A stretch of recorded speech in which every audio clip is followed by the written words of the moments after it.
Halo semuanya, perkenalkan nama saya Diva Ananda dengan NIM 2513521043. Kali ini saya akan membahas tentang plankton dan perannya sebagai indikator kesehatan perairan. Perairan, baik laut maupun perairan tawar, merupakan ekosistem yang sangat penting karena menjadi sumber kehidupan bagi banyak organisme dan juga manusia. Namun, kondisi perairan saat ini semakin rentan terhadap pencemaran dan perubahan lingkungan akibat aktivitas manusia. Salah satu cara untuk mengetahui apakah suatu perairan berada dalam kondisi sehat atau tidak adalah dengan melihat organisme di dalam perairan tersebut. Salah satunya adalah plankton. Meskipun ukurannya sangat kecil dan sering kali tidak terlihat oleh mata, plankton memiliki peran yang sangat besar dalam menjaga ekosistem perairan.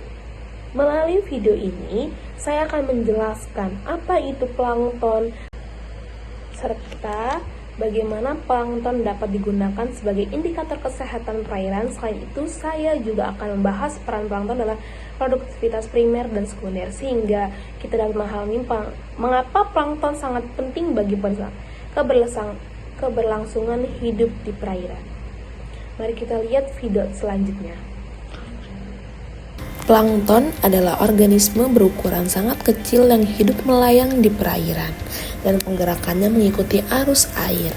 Plankton menjadi dua jenis utama, yaitu fitoplankton dan zooplankton. Fitoplankton merupakan plankton tumbuhan yang mampu melakukan fotosintesis sehingga berperan sebagai produsen utama di perairan. Sementara itu, zooplankton adalah plankton hewan yang memakan fitoplankton dan organisme lain kecil lainnya. Plankton dapat digunakan sebagai indikator kesehatan perairan karena sangat peka terhadap perubahan lingkungan. Faktor seperti suhu, cahaya, kandungan nutrien, dan pencemaran akan langsung mengaruh jenis dan jumlah plankton di suatu perairan. Perairan yang sehat bisa memiliki keanekaragaman plankton yang seimbang. Sebaliknya, perairan yang tercemar sering ditandai dengan dominasi satu jenis plankton tertentu dalam jumlah yang sangat besar. Salah satu contohnya adalah yang terjadi di Harmful Alga Bloom atau HABS yang menandakan kondisi perairan mengalami kelebihan nutrien. Produktivitas primer merupakan kemampuan organisme autotrof dalam menghasilkan bahan organik melalui fotosintesis. Dalam ekosistem perairan, fitoplankton berperan sebagai penyumbang utama produktivitas primer. Fitoplankton memanfaatkan cahaya matahari dan nutrien untuk menghasilkan energi dan oksigen yang kemudian menjadi dasar bagi rantai makanan perairan.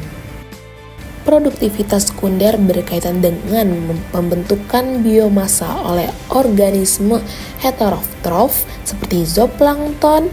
Zooplankton memakan fitoplankton dan kemudian menjadi sumber makanan bagi ikan kecil dan ikan larva atau larva ikan. Dengan demikian, zooplankton berperan sebagai penghubung antara produsen primer dan organisme tingkat trofik yang lebih tinggi. Nah, sebagai kesimpulannya, dalam video tersebut, plankton memiliki peran yang sangat penting dalam ekosistem perairan. Selain menjadi dasar rantai makanan, plankton juga dapat digunakan sebagai indikator kesehatan perairan karena sangat sensitif terhadap perubahan lingkungan. Perubahan komposisi dan kelimpahan plankton dapat menunjukkan adanya pencemaran atau gangguan pada perairan. Oleh karena itu, pemantauan plankton perlu dilakukan secara berkelanjutan untuk menjaga keseimbangan ekosistem dan keberlanjutan sumber daya perairan.